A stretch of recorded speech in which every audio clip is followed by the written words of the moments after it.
নমস্কার, আমি কৃষ্ণ পাত্র। আরো একটি পর্বে আপনাদের প্রত্যেককে স্বাগত জানাই।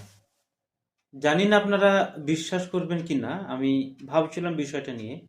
কদিন ধরেই খুব বড় মাপের যে পত্র-পত্রিকা তাদের ফ্রন্ট পেজে যে কলকাতার যে অগ্নিকাণ্ড, এত বড় একটা কাণ্ড ঘটল আর সেটা নিয়ে রাজনীতি হবে না, এটা হতে পারে? আর ঠিক সেই ঘটনাটাই ঘটেছে। আসলে এই যে অগ্নিকাণ্ড এবং সেটা নিয়ে যে রাজনীতি না হওয়া, এটাই বড় একটা প্রশ্নের মুখে ছিলেন। কলকাতা এবং শিলিগুড়িতে মোটাভাবে মানে অমিত শাহ তিনি রাজনীতি করছেন, বক্তব্য দিচ্ছেন, সেখানে তৃণমূলের বিরুদ্ধে কথাবার্তা বলছেন, তাদেরকে জেলে ভরবেন এরকম ধরনের কথাবার্তা বলছেন, খুব সুন্দর। এবং সেখানে তিনি বললেন যে এই মোমো কোম্পানির যেমনি মালিক, তিনি কোথাও প্লেনে ঘুরছেন, সেখানে যে মানুষ মারা গেল সেখানে এখনো পর্যন্ত কাউকে জেলে ঢোকানো হয়নি। এক্ষেত্রে সরকারের যে ভূমিকা, এবং যখন অনুপ্রবেশকারীরা মারা যায় সেক্ষেত্রে সরকারের ভূমিকা, দুটোই কি সমান? প্রথম প্রশ্ন। দ্বিতীয়ত, তিনি আরো বলেন যে আগামী এপ্রিলের সময় তারা বঙ্গে নাকি তাদের যে সিংহাসন মোটামুটি পাকাপাকি ভাবে হবে, এবং তিনি বিজেপির কর্মীদেরকে উৎসাহ দেওয়ার জন্য এও বলেন যে তৃণমূলের সমস্ত দুষ্কৃতীদের জেলে ভরা হবে। প্রথমত এটা যদি উনি করতে চান, খুব বড় ভুল করবেন।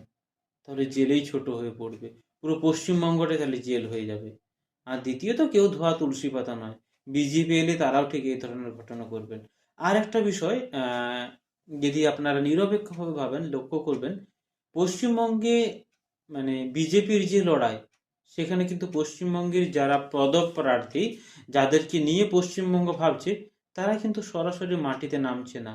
কখনো ইউপিতে মানে যোগীরাজ, কখনো নীতিন নবিশ, কখনো মোদি, কখনো অমিত শাহ, মানে এই ধরনের মানুষগুলো পশ্চিমবঙ্গে এসে প্রচার করছেন। আসলে পশ্চিমবঙ্গ যাকে মানে যে মানুষটা পশ্চিমবঙ্গকে চালাবে, বিজেপির কিন্তু সেই ধরনের মুখ কোনো গ্রাউন্ড লেভেল থেকে খুব কম জায়গাতে কাজ করছে, যেটা তৃণমূলের ক্ষেত্রে কিন্তু এটা পজিটিভ পয়েন্ট। সুতরাং হ্যাঁ, বিজেপির কাছে এখন হয়তো বড় বড় পদ আছে, তারা এসে করে প্রচার করছে, সেটা ঠিক। কিন্তু গ্রাউন্ড লেভেলে বিজেপির কাজ কিন্তু আরো অনেক অগ্রাধিকার হতে পারে। মানে অর্থাৎ কোন মুখটাকে দেখে বিজেপিকে ভোট দেবে, এটা কিন্তু বিজেপির ক্ষেত্রে একটু দুর্বল। আর তৃণমূলের ক্ষেত্রে হয়তো এই জায়গার একটা সুবিধা আছে। সুতরাং বিজেপিকে এখনো অনেকটাই ব্যাটিং করতে হবে, অনেকটা ইনিংস খেলতে হবে। সুতরাং তার উপর তো এই তো কাদা ছুঁড়ে ছুঁড়ে ব্যাপার সামান্য, এটা চলতেই থাকবে যতদিন রাজনীতি আছে। নমস্কার।